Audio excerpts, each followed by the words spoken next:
This audiobook is titled The Hidden Voice of God. Not because God is far away, but because his voice is buried beneath the noise we've learned to trust more than his whisper. Introduction. God rarely shouts. While we're waiting for lightning, he's speaking in leaves. While we're begging for answers, he's writing them into the patterns of our lives. This isn't about hearing something new, but finally noticing what's always been there. A gentle knowing that kept you from going left. A quiet peace that came over you when logic said you should have fallen apart. An inexplicable pull toward something or someone that you couldn't explain but couldn't ignore. This is the voice most people miss because they're waiting for it to sound like thunder when it more often sounds like breath. The hidden voice of God doesn't compete with chaos. It doesn't need to. Not because God is hiding, but because the volume of your mind has drowned out the clarity of your soul. In every ancient tradition, mystics spoke not of a loud, booming deity, but of the still, small voice. In the biblical account, Elijah doesn't find God in the wind, the earthquake, or the fire, but in the silence that followed. In your life, the same is true. The divine voice is not missing. It's subtle, symbolic, rhythmic. It echoes through circumstances, coincidences, timing, discomfort, even delay. Modern spirituality often teaches us to speak to the universe. But what if the more sacred art is learning how to listen back? This audiobook is not a manual on hearing God with your ears. It's how to feel God with your life. You'll learn how divine messages come wrapped in mundane moments, how the ache you carry is often an answer, not a problem, and how the voice you're seeking isn't above you, it's within. Each chapter will peel back another layer of this divine dialogue. We'll explore how God speaks through silence, signs, timing, and inner knowing. You'll begin to see the pattern in the noise and the hand behind the ordinary. The voice of God is not reserved for prophets or saints. It's been speaking to you your entire life. You just didn't know that's what it was. Until now. Chapter 1. The Still Small Voice. Rediscovering Divine Subtlety. We enter this journey not by learning something new, but by remembering what's been speaking to us all along. In whispers, in delays, in the space between events. The hidden voice of God does not erupt into our lives like a shout. It slips in like morning light, quiet and sure. If the introduction showed us that God's voice is hidden in plain sight, this chapter is about how to recognize its texture, the subtle signature thread running through your moments. The first truth we must accept is this: God doesn't force his way into your awareness. That's not how love speaks. Divine presence honors your free will. It does not override. It invites, and it invites quietly. This is not weakness. It's majesty in restraint. The prophet Elijah expects to find God in dramatic forces: the wind, the earthquake, the fire. These are the expressions we associate with divine power. But the scripture says God was not in them. Instead, God was found in a still small voice. Not thunder, not spectacle, but silence. This story holds more than a literal account. It is a map of your own spiritual awakening. How many times have you looked for answers in noise? How often have you begged for a sign when the real sign was your breath steadying, your heart softening, your resistance loosening? God speaks in alignment, not in anxiety. The voice of God won't match the fear in your mind. It will contradict it with peace. To rediscover divine subtlety, you must unlearn a culture of noise. You've been conditioned to believe that volume equals truth. That external confirmation is more reliable than inner knowing. That spirituality must be loud, dramatic, even chaotic. But this is not the way of the hidden voice. The hidden voice emerges in quiet moments of clarity, in your ability to pause instead of react, to walk away instead of fight, to trust instead of control. These aren't just personal growth victories. They're divine echoes.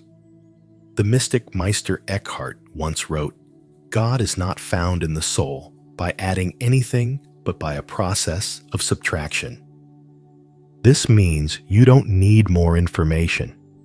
You need less interference. Let that land. The voice of God has never stopped speaking. Your inner static has just made it harder to hear. It's not your fault. The modern world doesn't reward silence. It rewards speed, reaction, outrage, visibility. But God is not performing for your attention. He's inviting your alignment. And alignment starts with slowing down. If you want to rediscover the still small voice, you must begin treating silence as sacred. That means not just meditating as a ritual, but living in a way that allows space for divine interruption. God's voice is often most clear when you're not actively seeking an answer, but when you're open to receive one. Consider this. The brain operates at different frequencies: beta when busy, alpha when relaxed, theta when deeply intuitive.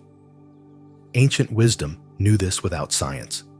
They created rituals, prayers, fasting, and stillness to shift awareness into more receptive states. Quantum consciousness researchers suggest that deep insight, intuitive clarity, and unitive experience often arise in theta states. Those calm, slowed down spaces where the conscious mind is no longer dominant. That's where the hidden voice lives. It does not argue. It does not compete. It simply is. And the moment you enter that still space, it speaks. But here's the paradox. It often doesn't speak in words. The hidden voice of God is not always linguistic. It is vibrational, emotional, situational. Sometimes, it's the inexplicable peace you feel about a decision you should be scared to make. Other times, it's the restlessness that won't leave until you change direction, or the dream that returns over and over, not to haunt you, but to remind you of your soul's assignment. When Neville Goddard spoke of feeling as the secret, he wasn't talking about mood. He was pointing to this exact principle, that the language of God is often sensation, impression, resonance. It's not about whether a thought is loud, it's whether it feels true. And you know the feeling of truth. You've felt it before, haven't you? In a moment of surrender. In a whisper that said, "Let go." In a tear that came for no reason, but meant everything. That's not weakness. That's the divine. It's time to stop dismissing the quiet impressions. They are often the loudest messages in disguise. Let me tell you a secret. The more you obey the still small voice, the louder it gets. Not because God starts shouting, but because your inner world gets quieter. The signal gets clearer. the static fades, and suddenly, life begins to feel guided, not by force, but by flow. In the chapters to come, we'll explore how this voice hides in symbols, in signs, in timing. We'll see how the divine weaves through delays and doors. But for now, here's where we begin. You are already hearing more than you realize. Now, you are simply learning how to trust it. If you are still here, Chapter 2 will explore how the hidden voice speaks through the friction of your life, the closed doors, the changed plans, the delays you didn't choose. Because silence isn't the only messenger. So is disruption. And when you begin to listen through the lens of love, even the detours will start to sound like direction. Chapter 2. When the door closes, how God speaks through friction. If Chapter 1 reminded us that God speaks in quietness, then this chapter will remind us that He also speaks through struggle, through no, through not yet, through why is this happening?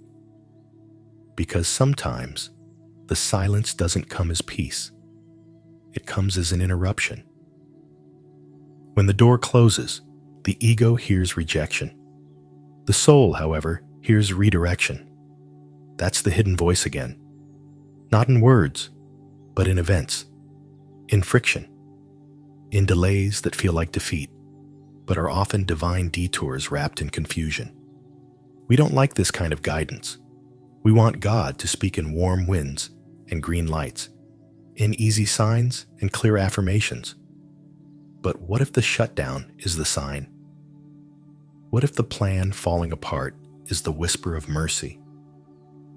You see, we've been trained to equate ease with alignment, but the mystics, the prophets, the sages, the old souls, they all knew better. They knew that divine love is not always comfortable. It is corrective. And sometimes the correction comes disguised as conflict. Joseph Murphy, in his teachings on the subconscious mind, once said, "The subconscious mind will accept your beliefs, even when they are false, and rearrange your reality to match." That means if you're aligned with a fearful belief, you'll walk toward doors that aren't truly meant for you. And when God intervenes by closing those doors, it's not punishment, it's purification.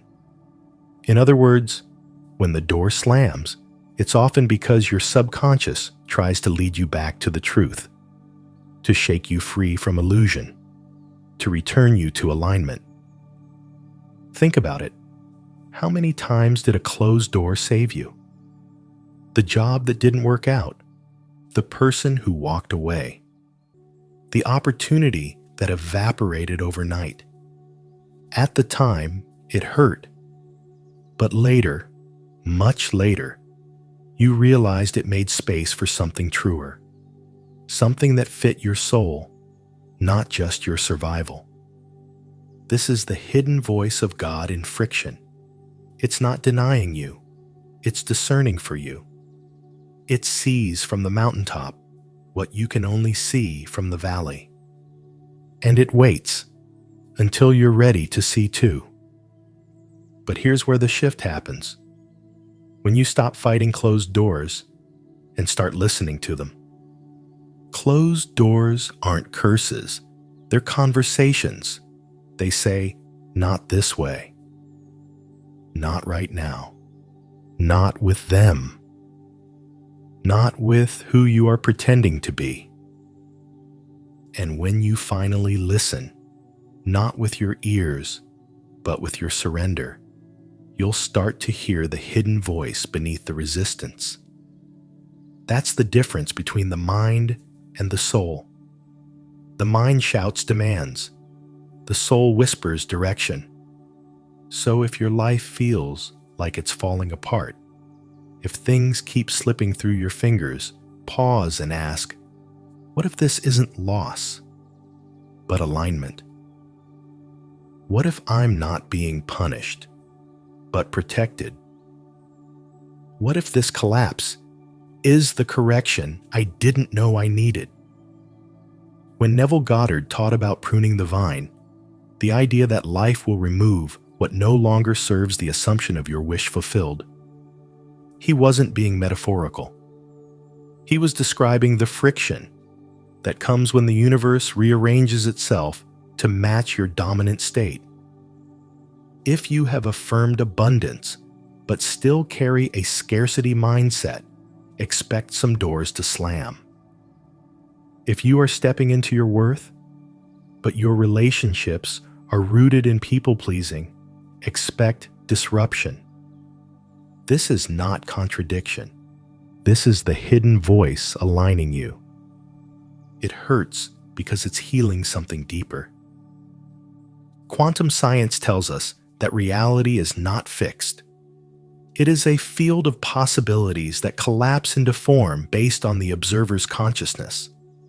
That means what you hold internally becomes the blueprint of your external experience. So when that blueprint shifts, when you begin to vibrate at a higher frequency, your old reality must resist you before it releases you. That resistance, that's friction. That's the door closing. That's the silence speaking. When things fall apart, it's not the end. It's the invitation to evolve. God is not only in the stillness of your prayer, but in the storm that follows it. And if you've ever felt like your breakthroughs were followed by breakdowns, don't be discouraged. That's not backsliding. That's realignment. That's the friction before the flow. That's the buried blueprint of grace, uprooting every false structure to build something lasting. In every sacred story, Moses, Jesus, Buddha, even your own, there is a wilderness, a time when the old doors are gone and the new ones haven't yet opened. This in-between space is the most fertile soil for hearing the hidden voice, because it's here, in the absence of noise and familiarity, that your spirit sharpens. You start to see, you start to feel, you start to know. And then, slowly, a different kind of clarity emerges. One that didn't come from getting what you wanted, but from surviving what you didn't. So the next time life says no, pause, not to panic, not to pout, but to perceive. Ask what's really happening beneath the chaos. Ask what your soul is being spared from. Ask what your old self is being invited to release. And then listen. Listen to the door that didn't open. It might be the loudest guidance of all.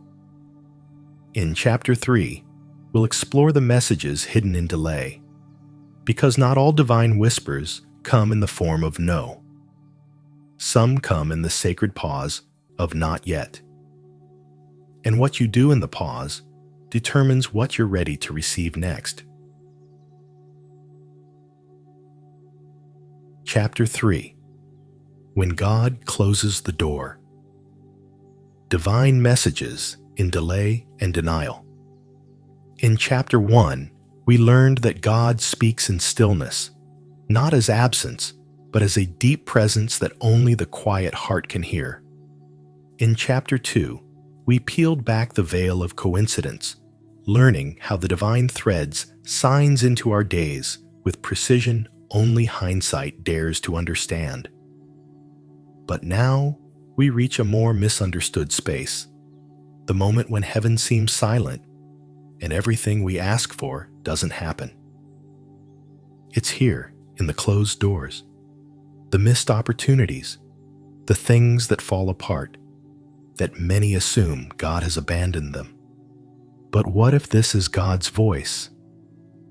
What if every no, every detour, every heartbreak wasn't punishment, but protection? What if delay is not denial, but divine redirection? We pray for guidance and expect it to arrive with a spotlight. Instead, it comes wrapped in what feels like disappointment. But delay is one of the most refined dialects of the hidden voice. And denial, as painful as it feels, may be the clearest message of all. The gate that would have broken you. You thought that job was the one. You were sure that relationship was your answered prayer. You did everything right. And still, the door didn't open. At first, it feels cruel, unfair, a betrayal of faith. But often, it is the hand of the divine saying, "You are not ready yet." And neither is what you're asking for. Because when something arrives before your identity is ready to receive it, it doesn't become a blessing. It becomes a burden. This is the wisdom behind timing, not to torment, but to prepare. Like a gardener who refuses to harvest the fruit before it's ripe, God waits not because he is unsure, but because he sees what you cannot. Joseph's prison wasn't a delay, it was a setup. Think of Joseph in the Bible, sold, betrayed, imprisoned. From the outside, it looked like every promise had failed. But the prison was not punishment, it was positioning. Without that delay, Joseph would have never stood before Pharaoh. And without the denial of the pit, he would never have ascended to the palace. What looks like delay in your life might actually be divine choreography, shifting people, seasons, and circumstances to align with your deepest becoming. The science of divine delay. Even in quantum physics, delay is not wasted. Particles, when observed, behave differently. Time folds. Fields recalibrate. Your intention doesn't disappear when nothing happens. It simply enters alignment mode. This space, between asking and receiving, is sacred. In it, you're invited to shift from getting to becoming. Because God doesn't just want you to have the thing. He wants you to become the person who can carry it well. This is why he waits. Not because he's withholding, but because he's wise. The no you heard may have actually been not like this. The wait may have actually meant grow here first. The prayer you don't remember praying. You asked for alignment. You asked for the highest good. And when it came, dressed in the disguise of delay, you rejected it. But the truth is, divine detours are often answers to deeper prayers you don't even remember praying.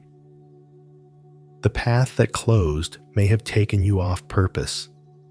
The lover that left may have cost you your peace. The opportunity that vanished may have pulled you into someone else's story, not your own. God always answers, but he doesn't always say yes. Because the highest love is not indulgence, it's protection. Listening differently. When a door closes, instead of reacting in despair, ask, what is this trying to protect me from? Where is this delay inviting me to grow? What if this isn't the end, but a redirection? You begin to hear God not through your ears, but through your evolution. You realize that silence is not indifference. It is sacred calculation. You understand that being held back isn't punishment. It's spiritual restraint designed to preserve your unfolding. This is not blind optimism. This is spiritual hearing, tuning your inner ear to the higher logic of heaven. As we continue into Chapter 4, we will look not only at the closed doors, but the divine timing behind every breakthrough. The sacred moment when things finally open because you are ready to walk through them. But for now, remember, if the door did not open, it wasn't your door, or it wasn't your time. The hidden voice of God doesn't just speak through what is given. It speaks just as powerfully through what is withheld. And when you trust the delay, you begin to hear not just what you want, but what your soul truly needs. Chapter 4: Divine Detours. When closed doors are conversations. Your ears shall hear a word behind you saying, "This is the way, walk in it," whenever you turn to the right hand, or whenever you turn to the left. This is not a verse about clarity. It's a verse about redirection. It doesn't say you will see a sign in front of you. It says you will hear a voice behind you, a subtle whisper, a nudge from behind, a knowing that rises only after you move. The hidden voice of God often speaks through what feels like denial, through the job you didn't get, the person who walked away, the door that slammed shut when you were so sure it would open. And in those moments, we rarely call it divine. We call it failure, loss, misalignment. But what if a closed door is alignment? In Chapter 3, we uncovered how divine communication is rarely loud, how it lives in whispers, gut feelings, and inner alarms that sound before the mind catches up. Now we go further, into the terrain of what God withholds to speak more clearly. There is a divine language most people miss. It doesn't come through as a yes. It comes through a number.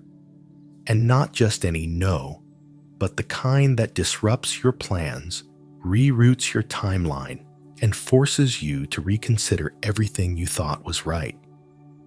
We often equate favor with open doors, but sometimes love closes them. Sometimes God protects you, not with blessings, but with barriers. You prayed for clarity, and the opportunity fell through. You asked for direction, and the relationship dissolved. You longed for purpose, and found yourself in a pause. These aren't punishments. These are prophetic pauses. Detours that keep you from destinations that don't deserve you. Divine detours are conversations. They say, not here, not now, not like this. But because they don't speak in words, we often miss the message. We try to push past the door. We mislabel redirection as rejection. And in doing so, we wrestle with a God who is trying to rescue us from what we think we want. The hidden voice of God will not always validate your vision. Sometimes it will interrupt it. Neville Goddard once said, "Change your conception of yourself, and you will automatically change the world in which you live." But here's the secret. That change is rarely smooth. It's usually initiated by what feels like chaos. And sometimes, God will allow the crumbling of the old conception through circumstances that offend your ego, just to guide you into the true version of who you are. Divine detours are not detours at all. They're realignments. They are the hidden scaffolding behind divine timing. What you call delay is often preparation. What you call failure is often protection. What you resist is what redirects you. And here's the mystery. The more attuned you become to this subtle conversation, the less panic you feel when the path shifts. You stop clinging.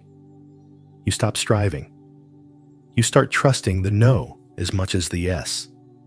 You begin to walk by faith, not sight. Not because you have blind hope, but because you have inner hearing. You recognize the voice behind you. You realize the detour was the destination all along. And slowly, your perception of divine communication matures. It's no longer about goosebumps or signs or supernatural encounters.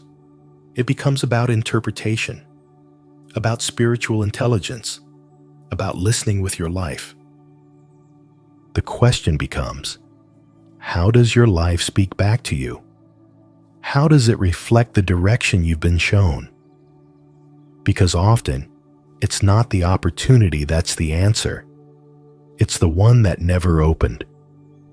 There is a hidden mercy in divine redirection. It stops you from climbing ladders, leaning on the wrong walls. It spares you from relationships that would shrink you. It pauses your momentum so you can recalibrate to your mission.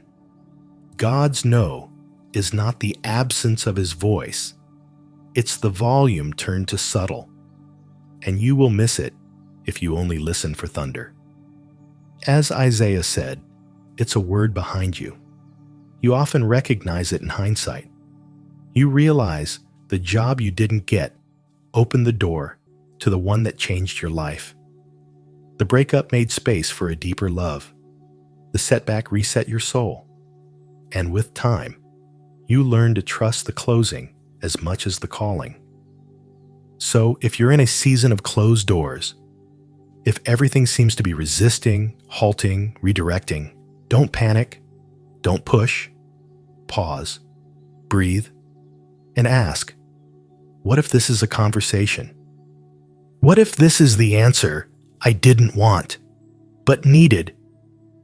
In the next chapter, we'll explore how divine timing, often misunderstood as delay, is actually a form of calibration. How the universe doesn't move on your clock, but on your readiness. But before we go there, let this truth settle. A closed door is not the end of the conversation. It's often the most honest part of it. Let the silence speak. Let the no redirect. Let the divine detour become your altar of trust. Chapter 5. The silence that speaks. When God stops talking. There comes a moment in every seeker's journey when heaven goes quiet. No signs, no stirrings, no confirmations, just silence. And the silence feels heavy, like something's wrong. It is as if the divine presence you once felt so vividly has suddenly stepped out of the room and closed the door behind it. But what if the silence is an absence? What if the silence is the next message? We've followed the thread through gentle whispers and divine detours, where redirection was conversation.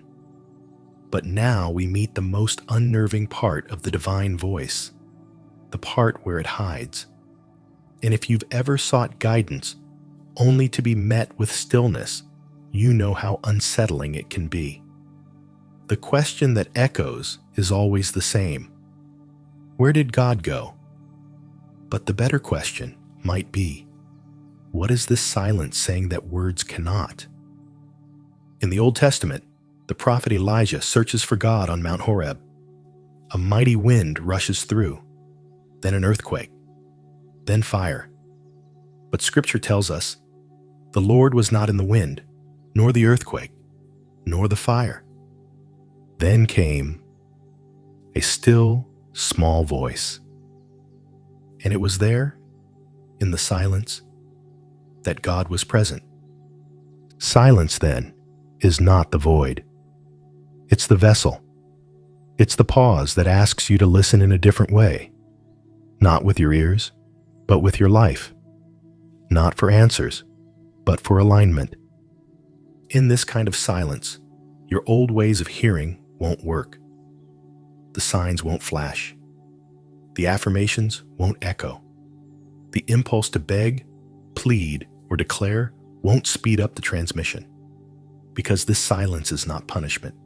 It is processing. It's the divine asking, can you still trust me when you can't hear me? Can you still move forward when the path feels dim? Can you still believe you're held, even when it's quiet? From a quantum perspective, silence isn't empty space. It's potential. It's the 0-point field, the place where all possibilities exist before they collapse into form. In this void, creation is not inactive. It is pregnant, waiting, gestating. So when you feel like nothing is happening, everything might be. It's not unlike how a seed feels under soil. If Chapter 4 taught us that divine detours redirect our steps, Chapter 5 brings us into the inner temple of transformation, the invisible metamorphosis that silence invites. Not everything sacred comes with sound. Dr. Joe Dispenza refers to this quantum field of silence as the place of no thing, no one, no time. And it is in this no thing that everything is made. But in order to access it, your ego must die. Your need to be constantly reassured must dissolve. Your addiction to external signs must surrender. Because silence doesn't feed your mind, it feeds your soul. The mystics have always known this. Meister Eckhart once said, "Nothing in all creation is so like God as silence." Why? Because silence forces you to release your grip on outcome and instead enter presence, where God is not something you hear, but something you become aware of. You stop listening for a message. You start becoming the message. When God stops talking, it doesn't mean you're off course. It means you're in a deeper classroom, one where the lesson is felt, not spoken, one where the divine is not instructing you, but forming you. This is the silence that refines, that purifies, that strips away all performance, all pretense, all panic. It is in this stillness that a deeper self begins to emerge, the self who no longer needs constant confirmation to feel chosen.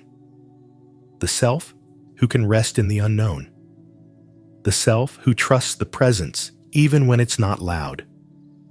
But here's the paradox. The more you resist the silence, the longer it lasts.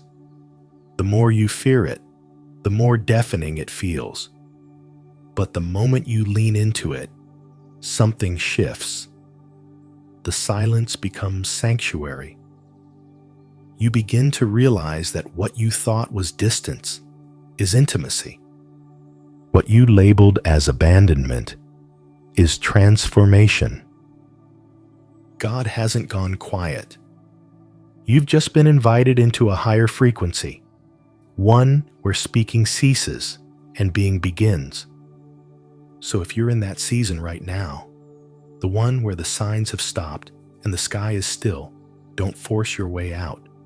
Don't go looking for noise. Don't chase the next prophetic word or mystical experience to feel better. Sit in it. Let the silence say what words never could. Let it break your need for constant stimulation. Let it reintroduce you to your own stillness. Because in that silence is the voice of God, not absent, but amplified. Chapter 6 will reveal what happens next, how the divine begins to echo through your emotional body, not just your thoughts, but your feelings. But before we move forward, sit with this. Sometimes the most sacred words are the ones not spoken, and sometimes the clearest guidance is the breath between the sentences. The silence is not empty. It's full of the next version of you. Chapter 6. The Echo of Emotion. How you feel is how the universe speaks. If silence is the language of God's presence, then emotion is the vibration of God's echo. Not the noise of fleeting feelings, but the deep emotional undercurrent that rises when the soul recognizes something true, even before the mind understands it. We often wait for words, signs, or dreams, but the divine speaks more often through how something feels than how it sounds. And if Chapter 5 invited us into silence, Chapter 6 calls us to become emotionally fluent in what that silence is shaping. Because long before something manifests, it stirs within. And long after something leaves, it lingers in your emotional field. That feeling you can't explain, that resonance when you meet someone for the first time, that restlessness before a decision, all of it is language, emotional language. We've been taught to dismiss feelings as unreliable, soft, or spiritual static. But in truth, emotion is one of the most precise instruments of divine feedback. It's how the soul nudges, aligns, and warns, not from logic, but from energy. And that energy echoes through your entire body, vibrating far beyond what your intellect can grasp.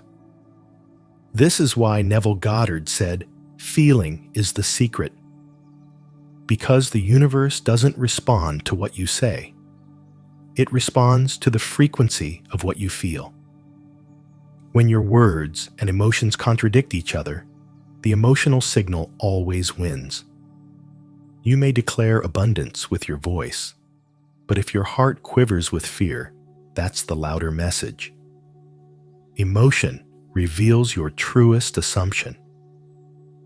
Let's revisit Isaiah 30:21 from earlier. Your ears shall hear a word behind you, saying, "This is the way, walk in it." That word behind you isn't always audible. Often it's emotional. A surge of peace that makes no sense. A tightening of the gut when something's off. A joy that floods you with clarity. Your emotional body is an antenna, and God speaks through resonance. Dr. David Hawkins, a pioneer in the field of consciousness calibration, mapped emotions on a vibrational scale. Shame and guilt vibrate low and constrict reality. Love, joy, and peace vibrate high and open portals of possibility. What does this mean for you? That your emotional state isn't just a reaction, it's a broadcast. You're not just feeling, you're transmitting. And the universe, it listens. This is why emotional congruence is sacred. If you're praying for something you don't feel worthy of, the echo will return as delay. If you're visualizing a future but still resenting your past, the echo will sound like confusion. And if you're affirming love while still clinging to self-doubt, the signal gets scrambled. But when your emotion, intention, and belief align, the echo becomes music. Chapter 4 spoke of divine timing. Chapter 5 invited you into the silence of trust. But here in Chapter 6, we realize that emotion is the bridge between stillness and manifestation. Emotion doesn't just carry your request, it colors it, shapes it, directs it. This is why healing matters. Not just to feel better, but to tune yourself. Because unresolved grief sends out a different echo than surrendered sadness. Because suppressed anger hums with a frequency that repels peace. Because buried guilt keeps you asking for things you don't believe you deserve. The divine cannot contradict your emotional truth. It can only meet it and lovingly reflect it. So the question becomes, what emotion are you echoing? not just in prayer, but in your everyday being, in how you speak to yourself, in how you expect life to go, in the way your heart feels at rest or on edge. This is your signal, and the universe is just responding to the tone you've set. You are the tuning fork. You are the note. You are the one vibrating reality into form. And the more emotionally honest you become, the clearer the signal. So here is the invitation. Before you ask the universe for anything else, feel into what you're really saying. Feel into what your body is broadcasting under the mask of words, under the rituals of manifestation. Because the divine hears that, always. And when the emotion becomes love, peace, trust, even before the evidence shows up, the universe echoes that back in form, timing, and unexpected grace. As we move into Chapter 7, we'll explore these sacred interruptions, how what you call a detour might actually be divine alignment. But for now, return to yourself. Your tears are not a weakness. Your joy is not frivolous. Your peace is not passive. They are all voices, and they are heard by the field, by the heavens, by the God that dwells within the deepest parts of you. How you feel is how the universe speaks, and sometimes that's all the clarity you'll ever need. Chapter 7. The Sacred Interruption. Detours as divine redirection. Sometimes the voice of God is not a whisper. Sometimes it's a disruption. It looks like a lost job, a closed door, a relationship you thought would last, but didn't, an opportunity that vanished, an outcome that never arrived. And in those moments, it's easy to think something went wrong, that you missed the sign, misunderstood the calling, or failed the test. But what if the interruption was the instruction? What if the detour was the message? Because the hidden voice of God does not only speak in calm guidance, it also says in divine resistance. In the no that saves you from premature yeses, in the sudden turn that reroutes you before you wreck what was never meant to carry you forward. This is not punishment. It is protection. And more than that, it is precision. As we explored in Chapter 6, emotion is the vibrational field through which the universe echoes your readiness. But now, in Chapter 7, we must face the truth that sometimes your alignment can't come through stillness. It must come through disruption. The earthquake that realigns your foundation. The wave that knocks you off course only to reveal the current you were meant to follow. Consider Jonah. He was sent. He knew his direction, but he fled. And instead of abandoning him, God interrupted him. Through a storm, through a great fish, through confinement.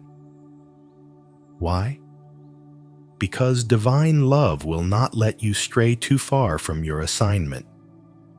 And sometimes the only way to get you back on course is to let the road you chose collapse.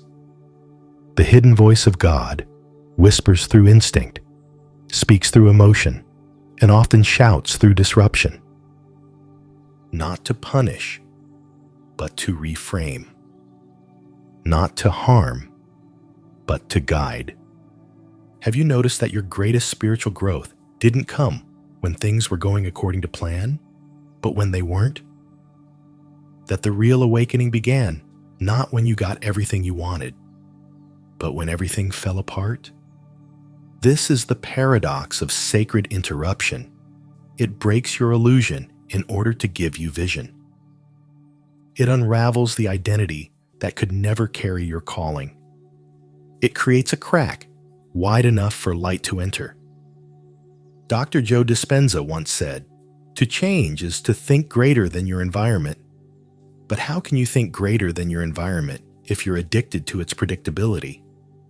Sometimes disruption is the only way to wake you from the hypnosis of comfort. That's when the voice of God enters, not gently, but forcefully, not in a whisper, but in a rerouting. And it's still love, just not the kind we asked for. The Old Testament is full of these divine disruptions, from Abraham being told to leave everything he knew, to Moses encountering a burning bush in the desert, to David being pulled from tending sheep into the chaos of kingship.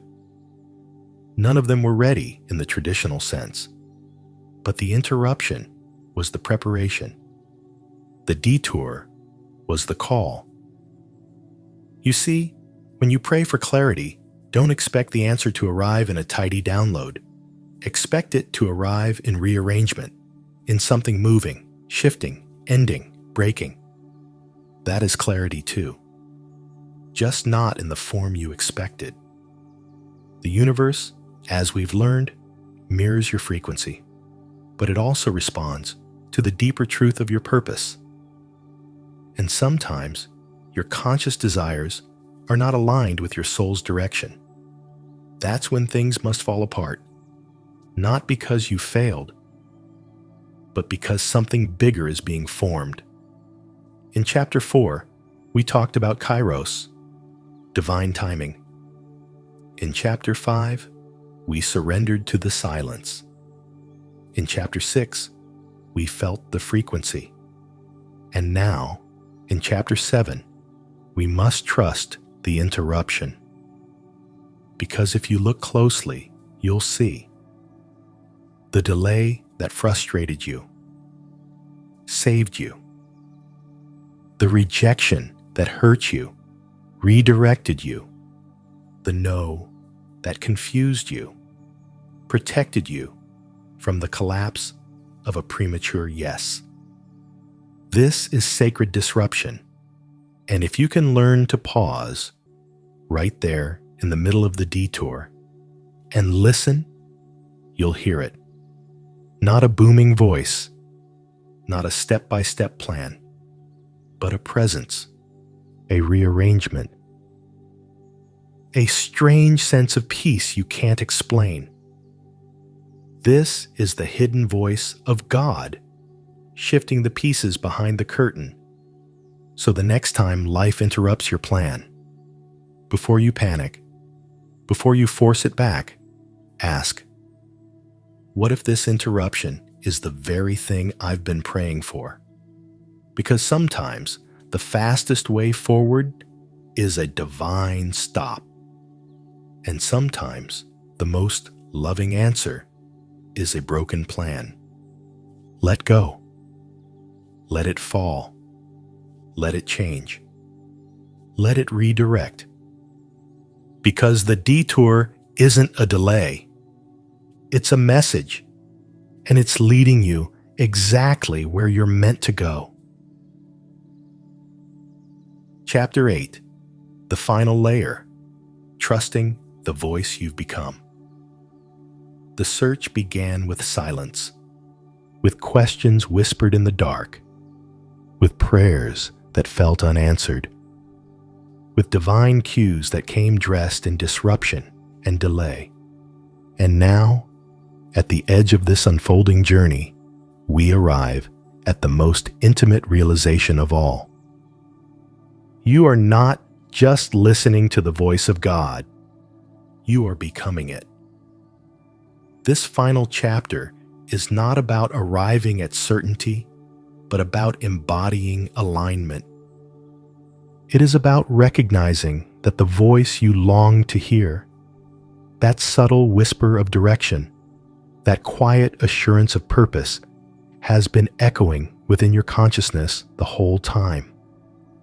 And now that you've walked through silence, learned the language of emotion, trusted the detours, and surrendered to divine timing, you are ready to trust the you who has emerged from it all. This is the final layer. Not just trusting God out there, but trusting God in here. Because here's the truth. Every answered prayer becomes a part of you. Every divine redirection rewires you. Every silence that didn't break trained you to hear differently, not louder, but clearer. You've been rewoven. For the former, you might need proof. This you knows that peace is evidence, knows that timing carries truth, knows that what you feel in your gut is not just intuition, it's instruction wrapped in stillness.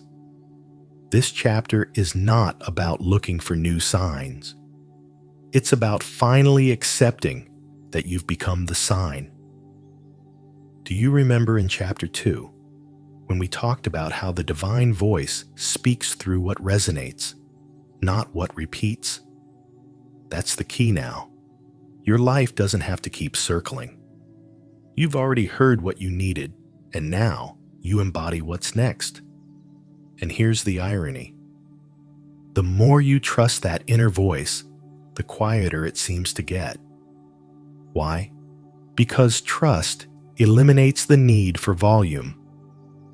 When you know, you don't need reminders. You move. In chapter 4, we explored the idea that timing is the message. Here, in chapter 8, we complete that thought. You are now aligned with that timing. You are the message. The old self, the one who needed external confirmation, feared making the wrong choice, and waited for permission, is fading. And what's rising is something much more powerful. A self that hears differently, feels different, acts from alignment, not from anxiety. Florence Scovel Shinn once said, "Intuition is a spiritual faculty and does not explain, but simply points the way." That's what's happening now. You are no longer waiting for full explanations. You are learning to walk even when the full path isn't lit, because your inner light has become enough. You've passed through the sacred silence. You've honored the detours. You've stopped demanding thunder and started trusting the whisper. And here is your gift. You have become the frequency of the answer you were looking for. No more striving.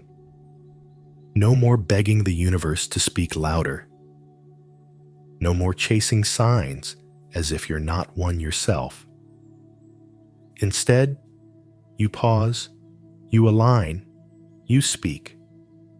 From the still place, from the real place, from where you and God are no longer separate, where awareness has merged with instruction, and you no longer need to hear the voice, because now you are it. So speak gently, move with presence. Let your life carry the echo of stillness. You've graduated from asking. Now, you embody the answer. There was no thunder, no lightning strike, no grand unveiling of the heavens, only a whisper. And that whisper wasn't from the clouds.